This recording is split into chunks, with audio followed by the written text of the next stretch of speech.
लो, इस क्वेश्चन में क्या दे रखा है? An alpha nucleus of energy half mv² bombards a heavy nuclear target of charge Ze. Then the distance of closest approach for the alpha nucleus will be proportional to what? देखो इसमें क्या हो रहा है कि अपने पास यहाँ पे कोई अल्फा पार्टिकल है और ये न्यूक्लियस की तरफ जा रहा है। न्यूक्लियस पर चार्ज कितना है? Ze. तो जब ये यहाँ से चल रहा है तो इस समय पर इसकी एनर्जी कितनी है? Half mv²। जब ये यहाँ पर आके रुक जाएगा तो ये जो इतनी सी डिस्टेंस है ये r है मान लो, इसी को हम लोगों को कैलकुलेट करना है, यही डिस्टेंस ऑफ क्लोजेस्ट अप्रोच है। ठीक है, तो उस समय पर इसकी जो काइनेटिक एनर्जी है वो इस वाले पॉइंट पर, क्योंकि ये रुक जाएगा तो इस वाले पॉइंट पर इसकी पोटेंशियल एनर्जी की इक्वल हो जाएगा, यानी कि इसकी काइनेटिक एनर्जी यहाँ पर पोटेंशियल एनर्जी में कन्वर्ट हो जाएगी। बस इतना सा करना है। तो मान लेते हैं कि जो अल्फा पार्टिकल है उस पर जो चार्ज है वो q है। ठीक है, तो यहाँ पर इसकी काइनेटिक एनर्जी अभी कितनी है? हाफ mv², और यहाँ पर इसकी पोटेंशियल एनर्जी कितनी हो जाएगी? k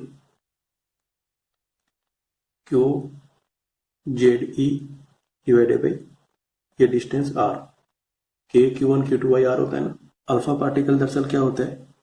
ये 2he4 होता है ना। तो इस पर चार्ज कितना होता है? 2 प्रोटॉन्स के इक्वल। तो हम लोग यहाँ पर q की जगह पर 2e लिखेंगे तो अपने पास आएगा हाफ mv²। k की जगह पर हम लोग चलो k ही रहने देते हैं, ये 2 इंटू ई लिख दिया, Z into e divided by r. ये आर हम लोगों को कैलकुलेट करना है, बाकी सबको इधर उधर लेके जाओ।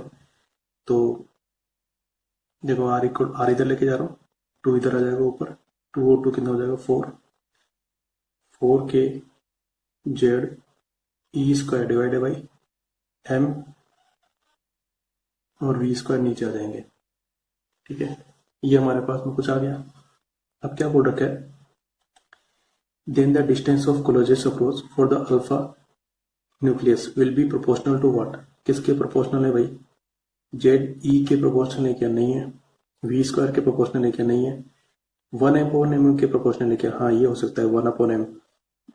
1/v⁴ के प्रोपोर्शनल है क्या? नहीं है। तो ये गलत है, ये गलत है, ये गलत है, यही सही है। क्यों? देख लो ना, यहाँ पे ये आ रहा है ना 1, बाकी सबको कांस्टेंट मान लेते हैं, तो ये r प्रोपोर्शनल टू 1/m, यानी कि ये ऑप्शन करेक्ट है।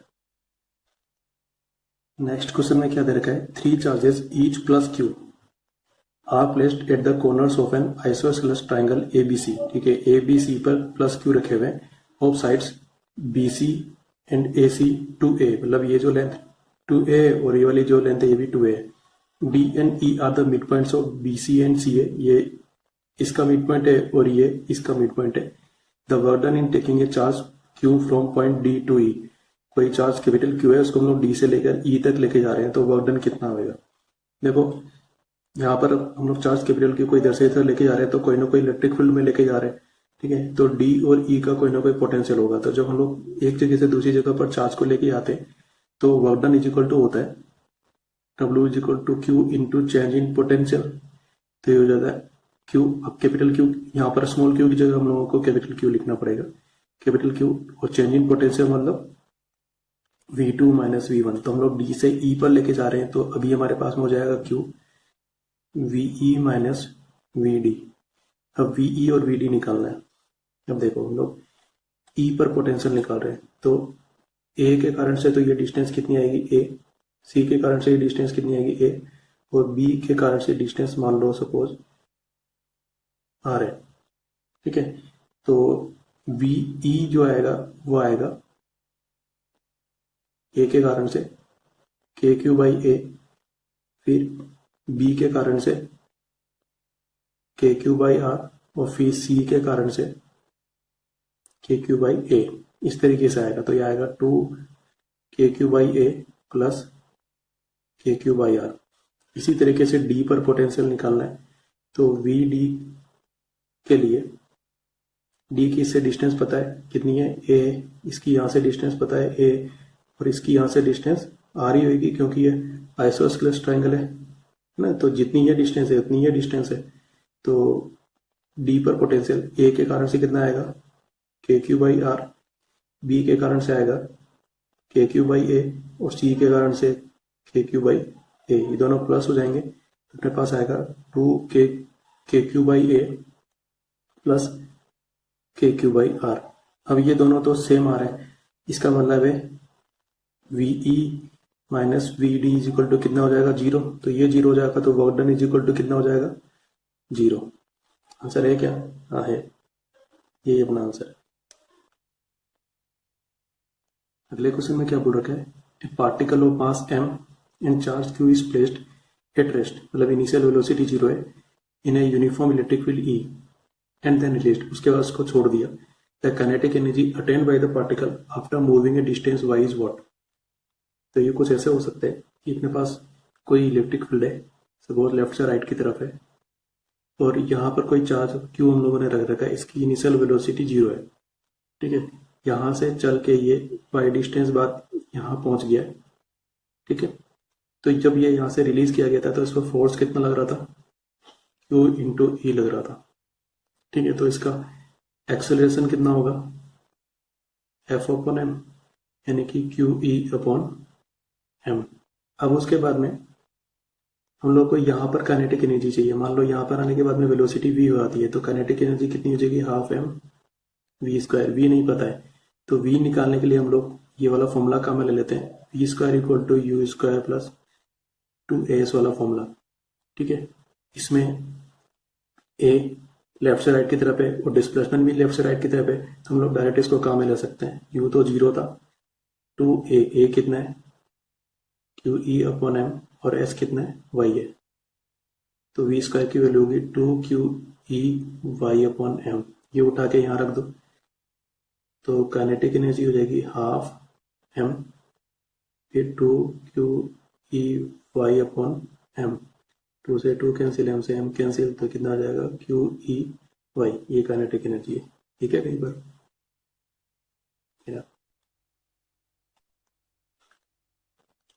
इस क्वेश्चन में क्या पूछ रखा है, in bringing an electron towards another electron, ठीक है, the electrostatic potential energy of the system decreases, increases, become zero, remains same. देखो इस क्वेश्चन को हम लोग दो तरीके से ट्राई कर सकते हैं। अपने पास एक इलेक्ट्रॉन है, दूसरा इलेक्ट्रॉन है, इनके बीच की कुछ डिस्टेंस है आर, ठीक है। तो अभी इनकी पोटेंशियल एनर्जी, सिस्टम की पोटेंशियल एनर्जी कितनी होगी, यू, ये हो जाएगा के क्यू क्यू, ठीक है। अब अपन को यहाँ पर चार्ज की वैल्यू नेगेटिव रखनी पड़ेगी, क्योंकि इलेक्ट्रॉन पर नेगेटिव चार्ज होता है, इस इलेक्ट्रॉन पर भी नेगेटिव चार्ज है, minus E divided by distance. में फॉर्मूला ये होता है यू इज इक्वल टू के Q1 Q2 divided by are. तो जो पोटेंशियल का फॉर्मूला होता है उसमें चार्जेस की वैल्यू विद साइन रखनी पड़ती है, तो चार्जेस की वैल्यू विद साइन रख दी, तो ये हो जाएगा के E square divided by are. अब हम लोग क्या कर रहे हैं कि इस इलेक्ट्रॉन को इसके पास में लेके आ रहे हैं, तो आर को रिड्यूस कर रहे हैं, आर कम हो जाएगा तो यू कैसा होएगा, इंक्रीज हो जाएगा, ठीक है। तो सेकंड अपना आंसर है। इसको हम लोग दूसरे तरीके से भी समझ सकते हैं। अपने पास में एक इलेक्ट्रॉन है, दूसरा इलेक्ट्रॉन है, तो मान लो मैं इस इलेक्ट्रॉन को इधर लेके आ रहा हूँ, तो ये वाला इलेक्ट्रॉन इस पर इस तरफ रिपल्सन फोर्स लगा रहा होगा। अब जब मैं इसको जबरदस्ती इधर लेके आऊंगा तो मैं जबरदस्ती वर्क करूंगा, मुझे एक फोर्स लगाना पड़ेगा, मुझे वर्क करना पड़ेगा, ठीक है। जब एक्सटर्नल एजेंट वर्क करता है तो पोटेंशियल एनर्जी इंक्रीज होती है, इसलिए पोटेंशियल एनर्जी इंक्रीज होगी। इस क्वेश्चन में क्या पूछ रखा है, identical charges minus Q are placed at each corners of A cube. इसका मतलब ये 8 है और सारे कॉर्नर्स पर रखे हुए हैं ऑफसाइड बी, जो क्यूब है उसकी साइड कितनी दे रखी है, B. Then the electrostatic potential energy of charge plus Q placed at the centre of the cube will be what. तो हम लोगों को पोटेंशियल एनर्जी किसकी निकालनी है, प्लस क्यू की निकालनी, ना कि पूरे सिस्टम की। साइड देख कितनी दे रखी है, बी, और हर कॉर्नर पर चार्ज कितना रखा हुआ है, माइनस क्यू। तो सिचुएशन कुछ ऐसी है कि अपने पास में ये सेंटर पर प्लस क्यू चार्ज है और बाकी सारे कॉर्नर्स पर माइनस क्यू चार्ज रखे हुए हैं, ठीक है। तो इस प्लस क्यू चार्ज की इन सारे चार्जेस से जो डिस्टेंस होगी वो सेम रहेगी, ठीक है। मान लिया वो डिस्टेंस सपोज आर है, ठीक। तो जब मैं एक पेयर की बात करूंगा, मान लो ये प्लस क्यू और इस माइनस क्यू की बात करता हूँ, मतलब ये एक पेयर हो गया। अब देखो पोटेंशियल एनर्जी का फॉर्मूला क्या होता है, यू इक्वल टू के Q1 Q2 by are. Plus Q की सारे कॉर्नर से डिस्टेंस सेम है, यानी कि ये सब सेम है, इसमें से सब में एक में तो प्लस क्यू है और बाकी दूसरे माइनस क्यू है, यानी कि Q1 Q2 सब में सेम आएंगे, मतलब नेगेटिव आएगा, तो सारी की सारी पोटेंशियल एनर्जी प्लस हो जाएंगी, ठीक है। अब कितने पेयर बनने वाले हैं, 1 2 3 4 5 6 7 और 8 पेयर बनने वाले हैं। तो पोटेंशियल एनर्जी होगी U इज इक्वल टू -8 तो इसलिए क्योंकि 8 पेयर बन रहे हैं, माइनस इसलिए क्योंकि एक प्लस का है दूसरा माइनस का, के Q1 Q2 अपॉन R। अब इस R की वैल्यू हम लोगों को पता करनी है बस, क्योंकि जो आंसर लिखे हुए हैं वो एक तो K नहीं है एप्सिलॉन नॉट की टर्म्स में, और दूसरा R नहीं दे रखा हम लोगों को, B दे रखा है। तो ये कैसे निकालेंगे बस ये समझना है। अब इस R को कैलकुलेट करने के लिए हम लोग इस लाइन को मान लेते हैं। ये वाला पॉइंट हम लोगों ने ओरिजिन पे मान लिया कि ये O है। इस वाले पॉइंट यानी कि मान लो ये A पॉइंट है, तो इस A पॉइंट के हम लोग कोऑर्डिनेट्स निकाल लेते हैं, है ना। कोऑर्डिनेट्स कैसे आएंगे भाई, देखो ये पूरे क्यूब के सेंटर पर है और इस वाले कॉर्नर को हम लोगों ने ओरिजिन पे मान रखा है। तो इस वाली वॉल से ये एक्स की तरफ कितना डिस्टेंस पर है, सेंटर पर होने का मतलब है b/2 डिस्टेंस पर है।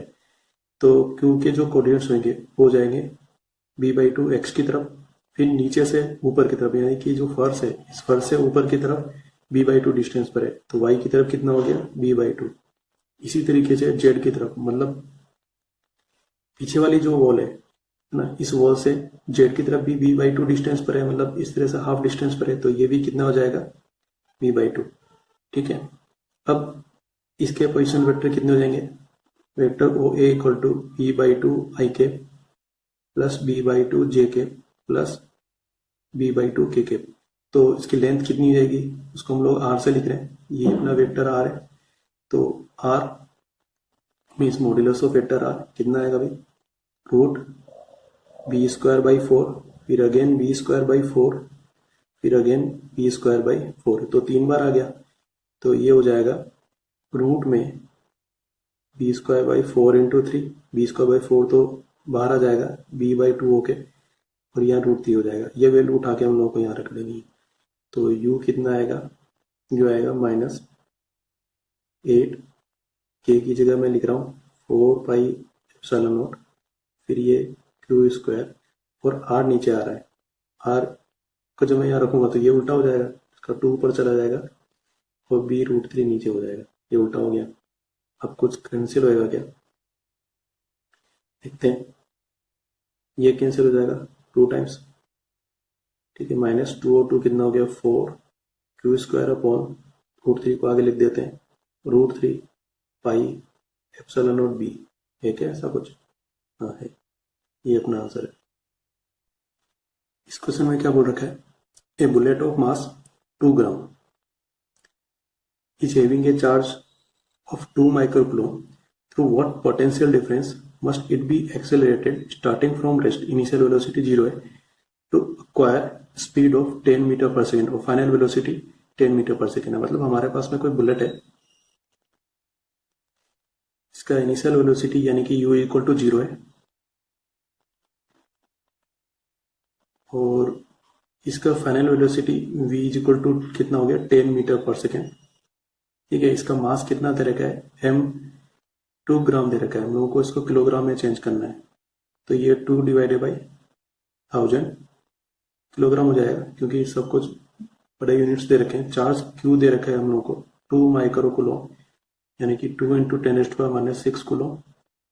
ठीक है, तो हम लोग जब मान लेते हैं कि यहाँ पर V1 पोटेंशियल है और इधर V2 पोटेंशियल है, तो हम लोग इसको कितने पोटेंशियल डिफरेंस से एक्सीलरेट कर रहे हैं, हम लोग इसको डेल्टा V से एक्सीलरेट कर रहे हैं। ठीक है, तो हम लोग क्या बोलेंगे कि जब ये यहाँ से यहाँ पे जा रहा है तो काइनेटिक एनर्जी में चेंज हो रहा है, चेंज इन काइनेटिक एनर्जी कितना है, हाफ mv², क्योंकि यहाँ तो काइनेटिक एनर्जी 0 है।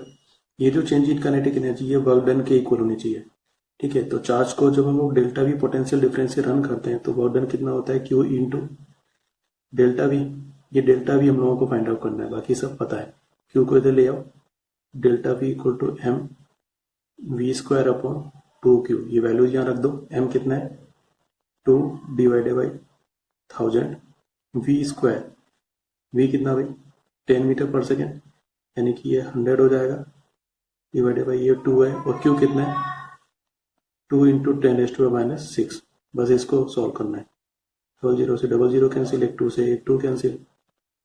ठीक है, तो अपने पास आ जाएगा, यहाँ पर कितना आने वाला है देखो, 10⁻⁶ को मैं ऊपर लेके चले जाता हूँ, तो ये 1/2 ये 20 है, 2 और 10, ये हो जाएगा 10⁶, ये कटेगा कितना आएगा 1/2 इंटू 10⁵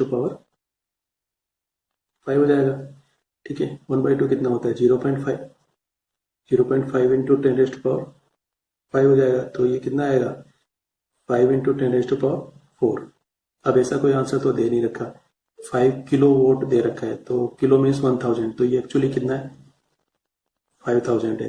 50 किलो वाट, तो ये दे रखा है 50, उसके बाद 3 जीरो लगा दो 50,000, तो ये हो सकता है। देखो ये कितना है 5 इंटू 10,000 मीन्स 4 जीरो है ना, तो ये है अपने पास है 50,000, तो ये अपना आंसर है। ठीक है, सेकेंड अपना आंसर है। इस क्वेश्चन में क्या बोल रखा है, एज पर this diagram this one a point charge plus Q is placed at the origin, और यहाँ पर प्लस क्यू रखा हुआ है। Work done in taking another charge minus Q from point A, ये इसके कोऑर्डिनेट्स दे रखे हैं 0, A to another point B, इसके कोऑर्डिनेट्स भी दे रखे हैं 1, 0 along the straight path A B is what. बहुत सिंपल है भाई, वर्क डन इक्वल टू कितना होता है Q into change in potential. ठीक है ना, तो हम लोग को इस प्लस क्यू के कारण से यहाँ पर पोटेंशियल निकालना है V1, और इसके कारण से यहाँ पर पोटेंशियल निकालना है V2, है ना। तो चेंज इन पोटेंशियल उस केस में कितना बन जाएगा V2 माइनस V1। अब इसके कारण से यहाँ पर पोटेंशियल निकालेंगे, तो इसकी यहाँ से डिस्टेंस कितनी है A है, और इसकी यहाँ से डिस्टेंस भी है, दोनों डिस्टेंस सेम है, इसका मतलब है V1 is equal to V2 है ना। तो V1 माइनस V2 कितना हो जाएगा 0, तो ये 0 हो गया, तो work done is equal to 0। इस क्वेश्चन में क्या दे रखा है, charges plus Q and minus Q are placed at points A and B respectively. ठीक है, तो यहाँ पर प्लस क्यू है और इधर माइनस क्यू है, which are at a distance 2l, दोनों के बीच में 2l डिस्टेंस है। C is the mid point between A and B, C mid point पे, यानी कि C की A से डिस्टेंस L है और C की B से डिस्टेंस भी L है। The work done in moving a charge plus capital Q along the semicircle CRD ये यहाँ R होगा, CRD is what। ठीक है, तो वर्क डन निकालना है, इसका मतलब है ये हो जाएगा work done is equal to charge into potential difference. तो चार्ज कितना दे रखा है प्लस Q, इसको हम लोग मूव कर रहे हैं, तो ये हो जाएगा Q, पोटेंशियल डिफरेंस मतलब C और D के बीच में पोटेंशियल डिफरेंस, तो ये हो जाएगा VD माइनस VC। अब ये कैलकुलेट करना है, तो पहले D पर हम लोग पोटेंशियल निकालते हैं, प्लस क्यू के कारण से और माइनस क्यू के कारण से। तो प्लस क्यू के कारण से D पर पोटेंशियल निकालेंगे तो कितना आएगा के क्यू डिवाइडेड बाई डिस्टेंस, तो क्यू की प्लस क्यू की D से डिस्टेंस कितनी है 2l ये है और एक l ये भी है, तो 2l और l कितना हो जाएगा 3l। फिर ऐसे ही माइनस क्यू की D से डिस्टेंस कितनी है l है, तो इसके कारण से पोटेंशियल कितना आएगा नेगेटिव आएगा, माइनस के Q upon L, minus C पर प्लस क्यू माइनस क्यू के कारण से पोटेंशियल कितना आएगा, इसके कारण से पॉजिटिव आएगा के क्यू अपॉन एल, ये डिस्टेंस एल है, और इसके कारण से नेगेटिव आएगा माइनस के क्यू अपॉन एल, ये दोनों तो कैंसिल हो गए 0 हो गए। इसमें से हम लोग के क्यू अपॉन एल कॉमन निकाल लेते हैं, तो ये आएगा 1/3 माइनस 1, ये कितना आ जाना है बताओ, माइनस में आएगा 2/3 के small Q capital Q upon L. अब जो आंसर दे रखे हैं उसमें के नहीं दे रखा है, के की जगह उसकी वैल्यू लिखनी है तो लिख देते हैं, तो work done is equal to minus 2/3, ये 1/4 बाई एप्सिलॉन नॉट, फिर small Q capital Q by L. ठीक है, आपको कट वट रहा है कि हाँ ये कट रहा है, तो अपने पास आएगा minus small Q capital Q 3 और 2 कितना हो जाएगा 6 by epsilon naught L. Option में दे रखे कि हाँ है, ये अपना आंसर है। अब इस क्वेश्चन में क्या लिखा है, 3 concentric spherical shells have radii A B and C, और उनमें कुछ बता रखा है कि कौन बड़ा है कौन छोटा है, and have surface charge density sigma minus sigma and sigma. तो एक पर नेगेटिव चार्ज है, if VA VB and VC denote the potentials of the 3 cells then for C is equal to A plus B, एक relation दे रखा है C is equal to A plus B, which one is true. ठीक है, हम लोगों को VA VB और VC निकालना है, तो निकालते हैं भाई। तो यहाँ पर हम लोगों को ये सिचुएशन दे रखी है, अंदर वाले की रेडियस A है, बीच वाले की रेडियस B है, बाहर वाले की रेडियस C है, अंदर वाले पे सिग्मा चार्ज डेंसिटी है, बीच वाले पर माइनस सिग्मा, मतलब यहाँ पर माइनस चार्ज होगा, और सबसे बाहर वाले पर प्लस सिग्मा चार्ज डेंसिटी है। ठीक है, अब बताओ चार्ज डेंसिटी कितनी होती है?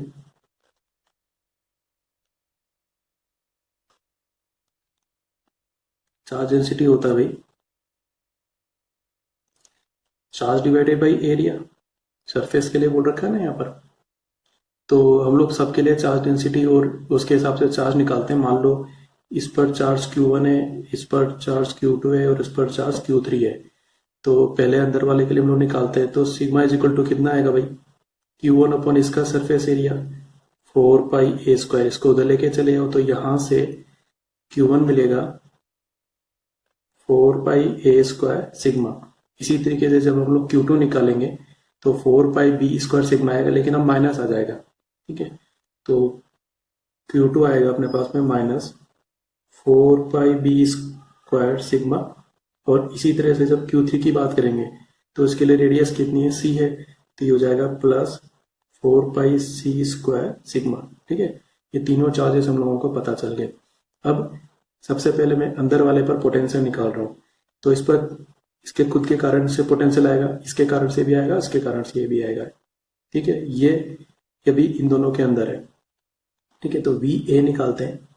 VA खुद के कारण खुद के सरफेस पर है ना, तो ये आएगा K, खुद के चार्ज के कारण से आएगा K Q1 डिवाइडेड बाई इसकी रेडियस कितनी दे रखी है? A। ठीक है, फिर नेक्स्ट इसके कारण से, बीच वाले के कारण से हम लोग पोटेंशियल निकालेंगे, तो पोटेंशियल इसके सरफेस के इक्वल ही आएगा, क्योंकि कोई भी स्फीयर के अंदर पोटेंशियल सेंटर से लेकर सरफेस तक सेम रहता है। ठीक है, तो इसके कारण से पोटेंशियल आएगा plus K Q2 divided by B, क्योंकि इसके सरफेस पर पोटेंशियल कितना है? K Q2 divided by B। अब तीसरे वाले के अब भी यही सिचुएशन है, क्योंकि ये इसके अंदर है, तो जो पोटेंशियल आएगा वो तीसरे वाले के सरफेस के इक्वल आएगा, तो ये आएगा K Q3 divided by C। अब Q1 Q2 Q3 की वैल्यू यहाँ से रख दो, है ना।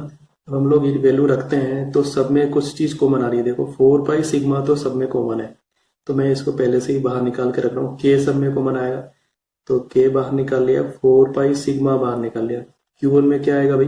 A², तो ये आ जाएगा A² अपॉन A। Q2 में क्या आएगा? -B², तो ये आ जाएगा -B² अपॉन B। और Q3 में क्या आ जाएगा? C², तो प्लस C² अपॉन C। ये आपस में कटेंगे, तो अपने पास में आएगा K 4π sigma A minus B plus C। ये अपना VA आ गया। ठीक भाई, अब इसी तरीके से हम लोग VB और VC कैलकुलेट करते हैं, तो यहाँ मैं VB कैलकुलेट कर रहा हूँ। तो इस वाले की बात हो रही है, इस पर पहले इसके कारण से पोटेंशियल लिख रहे हैं, तो ये वाला पॉइंट इसके बाहर है ना, तो जो डिस्टेंस ली जाएगी वो पूरी B के इक्वल ली जाएगी, है ना। तो अपने पास पोटेंशियल आएगा K Q1 divided by B। फिर नेक्स्ट खुद के कारण से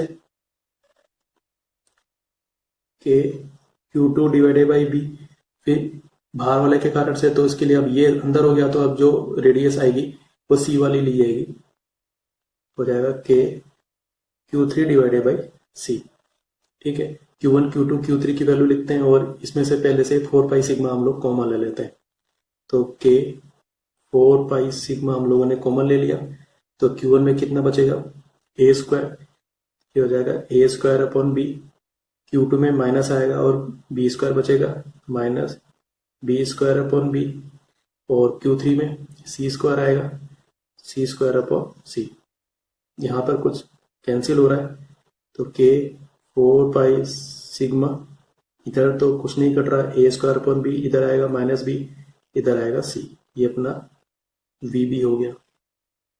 ठीक है, अब इसी तरीके से हम लोग VC कैलकुलेट करते हैं, मतलब इस वाले पर। इसके लिए इसके कारण पोटेंशियल निकालेंगे तो बाहर वाले के हिसाब से आएगा, इसके कारण भी पोटेंशियल निकालेंगे तो बाहर वाले के हिसाब से आएगा। ठीक है, तो मैं लिख रहा हूँ K Q1 divided by C plus K Q2 divided by C, फिर plus K Q3 divided by C। तीनों में C आएगा।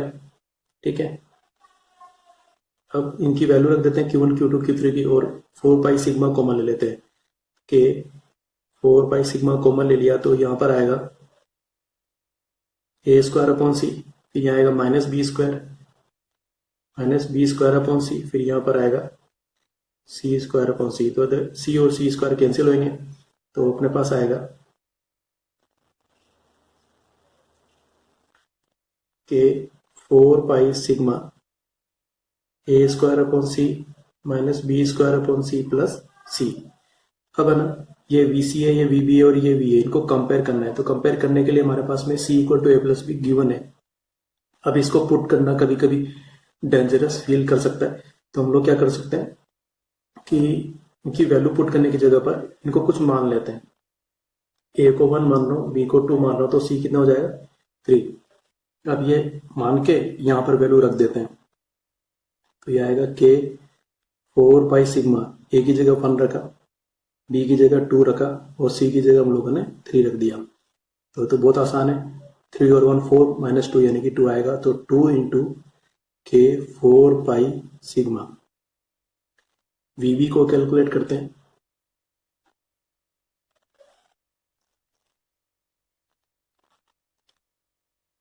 के 4 पाई सिग्मा, A की जगह 1 रख रहे हैं तो ये हो जाएगा 1 स्क्वायर अपॉन बी यानी कि 2, फिर माइनस बी यानी कि 2 और फिर प्लस सी यानी कि 3।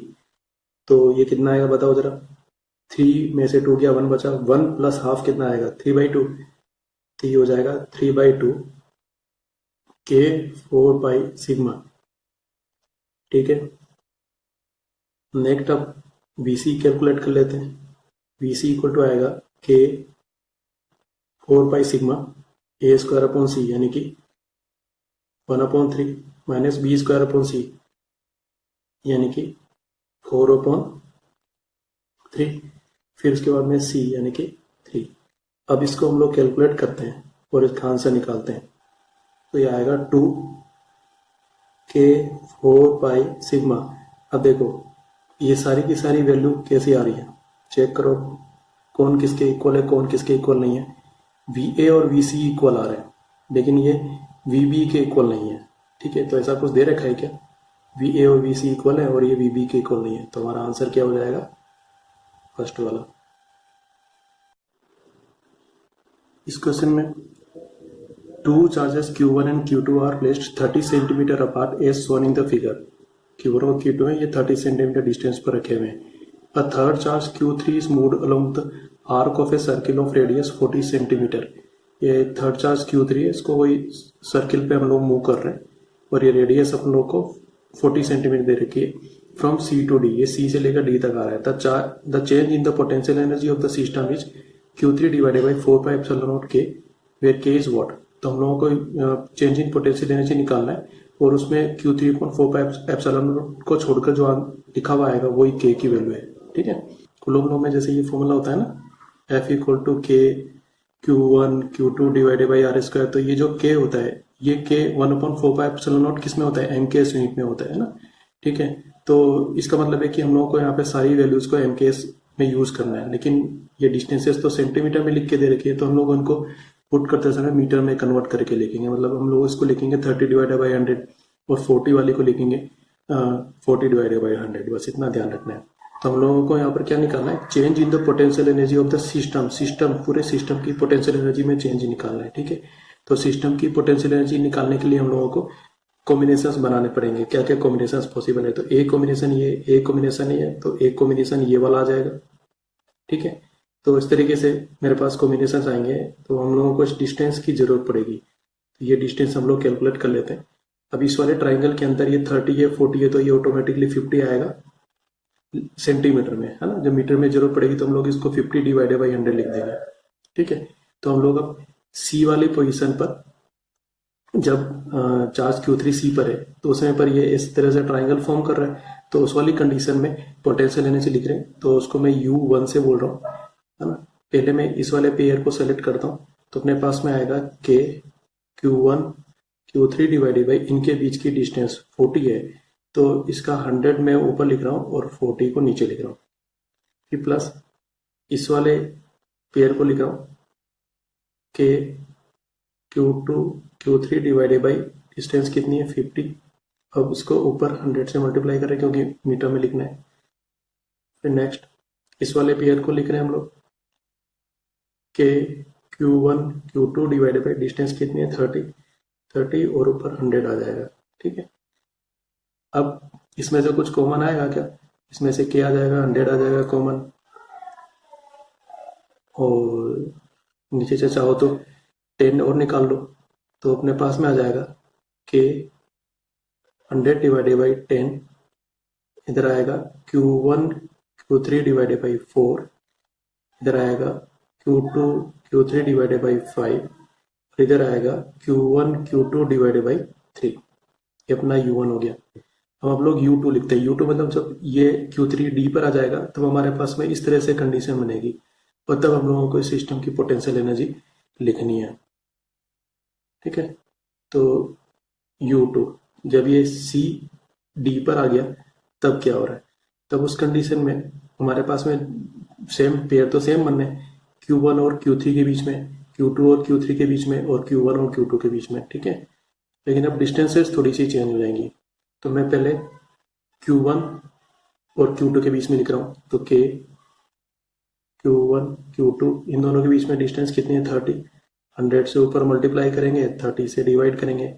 फिर मैं ये Q3 यहाँ पर आ गया नेक्स्ट टाइम ना, तो Q2 और Q3 के बीच में लिख रहा हूँ। अब ये डिस्टेंस बताओ जरा, ये पूरी 40 है, फिर ये सर्किल का रेडियस है, इसमें से 30 माइनस हो गया तो ये डिस्टेंस कितनी आएगी 10 सेंटीमीटर। ठीक है, तो Q2 और Q3 के लिए के Q2 Q3 डिवाइडेड बाई 10 नीचे और 100 ऊपर, क्योंकि मीटर में लिखना है।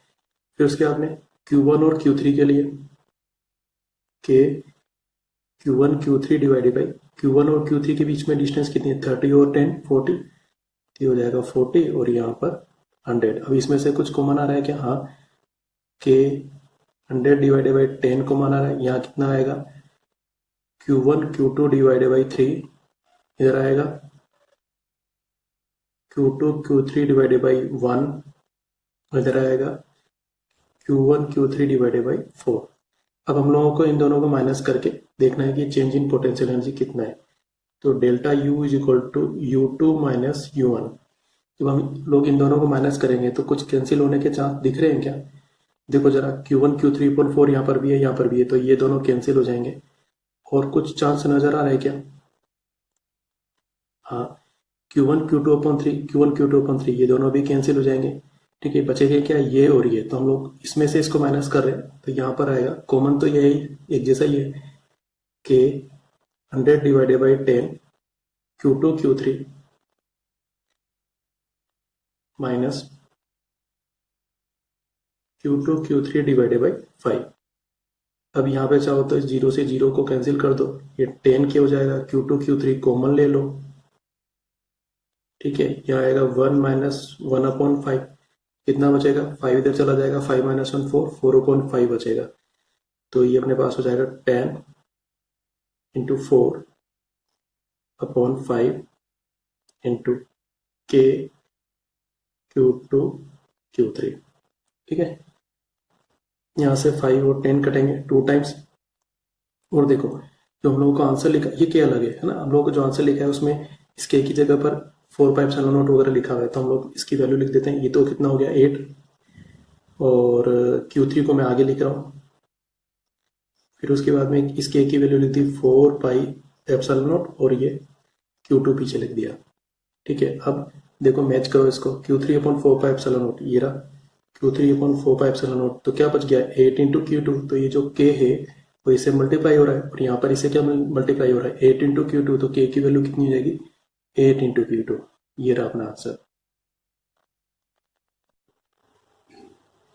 अब इस क्वेश्चन में क्या लिखा हुआ है, there is an electric field vector E in x direction if the work done on moving a charge of 0.2 coulomb through a distance of 2 meter along a line making an angle 60 degree with x axis is 4 joule, then what is the value of E। ठीक है, work done they रखा है और E निकालना है। इस question में हम लोगों को इलेक्ट्रिक फील्ड दे रखा है जो x एक्सिस के डायरेक्शन में, और इसकी वैल्यू कितनी लिख के दे रखी है E लिख के दे रखी है। ठीक है, और चार्ज की वैल्यू है 0.2 कूलम। तो ये जो वेक्टर ई है ना, इसको हम लोग लिख सकते हैं ई आई कैप, ठीक है, यहाँ कैप नहीं लगा रहा। अब उसके बाद में क्या बोल रखा है कि this charge is moving through a distance of 2 metre along a line making an angle 60 degree with the X axis. तो ये कुछ ऐसे हो रहा होगा जैसे अपने पास ये एक्स एक्सिस और वाई एक्सिस है, ये अपना एक्स एक्सिस है, ये वाई एक्सिस है, और चार्ज को ऐसे कोई लाइन पे जा रहा होगा, ठीक है। मान लिया वो ओरिजिन से स्टार्ट होता है और कोई पॉइंट ए पर पहुंच जाता है, तो ये जो ओ ए की लेंथ है वो 2 मीटर है, ठीक है, और ये जो एंगल है ये 60 डिग्री है। इस तरीके से इलेक्ट्रिक फील्ड हमारा एक्स एक्सिस की डायरेक्शन में। अब ये जो चार्ज है इस पर कोई ना कुछ फोर्स लग रहा होगा, तो फोर्स कितना लगेगा, F equal to Q into E vector E, ठीक है। हम लोग इसकी वैल्यू लिख देते हैं, वेक्टर ई की वैल्यू कितनी है, ई इंटू आई, तो ये हो जाएगा Q इंटू ई आई कैप, यानी कि जो फोर्स है वो एक्स एक्सिस की डायरेक्शन में लग रहा है। लेकिन ये जो चार्ज है Q, इसका डिस्प्लेसमेंट ओरिजिन से लेकर एक ही तरफ है ना, तो हम लोग क्या करते हैं, इस डिस्प्लेसमेंट को दो पार्ट्स में डिवाइड कर देते हैं, एक तो एक्स एक्सिस की तरफ और एक वाई एक्सिस की तरफ। मतलब हम लोग इसको कंपोनेंट्स में डिवाइड करके वेक्टर की फॉर्म में लिखना चाहते हैं। क्यों? क्योंकि जो वर्क डन है ना, उस वर्क डन को मैं ऐसे कैलकुलेट करूंगा, vector F dot displacement. Vector F तो मेरे पास में है, डिस्प्लेसमेंट निकालना बाकी है, तो डिस्प्लेसमेंट एक्चुअली ये है ओ से ए की तरफ, है ना। तो मैं इसको ऐसे लिख दे रहा हूं कि ये जो 2 है इसका एक्स एक्सिस की तरफ कंपोनेंट आएगा 2 cos 60 और वाई एक्सिस की तरफ कंपोनेंट आएगा 2 sin 60। याद करो, जिस तरफ थीटा होता है उस तरफ cos थीटा से मल्टीप्लाई कर देते हैं, और जिधर थीटा नहीं लिखा होता है उस तरफ हम लोग sin थीटा से मल्टीप्लाई करते हैं। अब cos 60 कितना होता है, cos 60 होता है 1/2, तो यहाँ पर इसकी वैल्यू हो जाएगी 1। और sin 60 कितना होता है, ये होता है √3/2, तो यहाँ पर इसकी वैल्यू हो जाएगी √3। 2 से 2 कैंसिल और इधर भी 2 से 2 कैंसिल। तो इसका मतलब है ये जो O से A की तरफ वेक्टर OA है ना, वेक्टर OA मतलब हमारा डिस्प्लेसमेंट ये कितना है 1 आई कैप। 1 को मैंने नहीं लिखा, जरूरत ही नहीं है। और J की तरफ कितना है √3 J कैप, ठीक है। इस D को यहाँ पर यूज कर लेंगे, F हम लोगों को पता है, तो ये कितना हो जाएगा QE आई कैप इंटू आई प्लस √3J, इस तरीके से हो जाएगा। अब ये जो वर्क डन है ये हम लोगों को कितना दे रखा है, 4 जूल दे रखा है। अब देखो यहाँ पर डॉट हो रहा है, तो आई को मैं आई के साथ डॉट करूंगा, फिर जे के साथ डॉट करूंगा, तो हो जाएगा Q into E I dot I plus √3 I dot J. तो आई डॉट जे तो 0 होगा क्योंकि आई इधर है और जे इधर है, दो परपेंडिकुलर वेक्टर्स का डॉट तो 0 होता है। आई डॉट आई कितना हो जाएगा 1 हो जाएगा, तो हमारे पास में 4 इज इक्वल टू आएगा Q इंटू ई, ठीक है। अब हम लोगों को E निकालना है, तो Q को इधर डिवाइड कर दो, तो E इज इक्वल टू हो जाएगा 4 डिवाइडेड बाई Q। Q की वैल्यू कितनी लिखी हुई है 0.2 कूलम, तो 4 डिवाइडेड बाई 0.2, इसका पॉइंट हटाएंगे तो अपॉन में 10 आएगा, पॉइंट हटाया अपॉन में 10 आ जाएगा, ये ऊपर चला जाएगा, तो ये हो जाएगा 40 डिवाइडेड बाई 2 यानी कि 20 दे रखा है क्या ऑप्शन में, हाँ है, तो ये अपना आंसर है। अब इस क्वेश्चन को पढ़ते हैं हम लोग। The diagrams below show regions of equipotentials, ठीक है, ये सब इक्विपोटेंशियल्स दे रखे हैं और हर लाइन का वोल्टेज हम लोगों को दे रखा है, ठीक है। अब आगे क्या बोला है, a positive charge is moved from point A to B, सब में लेके जा रहे हैं, ठीक है। फिर maximum work is required to move Q in the figure B, अच्छा maximum work is required to move Q in the figure C, in all the 4 cases the work done is the same, and fourth minimum work is required to move Q in the figure A। अब देखो अपने पास मान लो equipotential surfaces होते हैं, है ना, और हम लोग कोई चार्ज को लेके जाते हैं, ठीक है, तो उस चार्ज को लेके जाने में जो वर्क डन होता है वो किसके इक्वल होता है, याद है कुछ, वो वर्क डन होता है W is equal to Q into change in potential, तो ये होता है कि Q into V2 minus V1। तो हम लोग A से B तक लेके जा रहे हैं, तो ये हो जाएगा Q VB माइनस VA। अब सब में चेक करो VB माइनस VA कितना आएगा, यहाँ पे 40 है और यहाँ पर 10 है, तो 40 माइनस 10 30 आ जाएगा यहाँ पर, तो ये होगा 30Q। इसमें चेक कर लो, ये भी 40 है और ये भी 10 है, तो 40 माइनस 10 यानी कि इसका भी 30 आएगा, 30Q। इसमें ये 40 पर है और ये 10 पर है, तो 40 माइनस 10 इसका भी 30 आएगा, तो ये भी 30Q रहेगा। इसमें ये 40 की लाइन है, ये 10 की लाइन है, 40 माइनस 10 ये भी 30Q ही आएगा। इसका मतलब है सभी में वर्क डन सेम है, ठीक है। तो इन all the 4 cases the work done is the same, यही अपना आंसर है।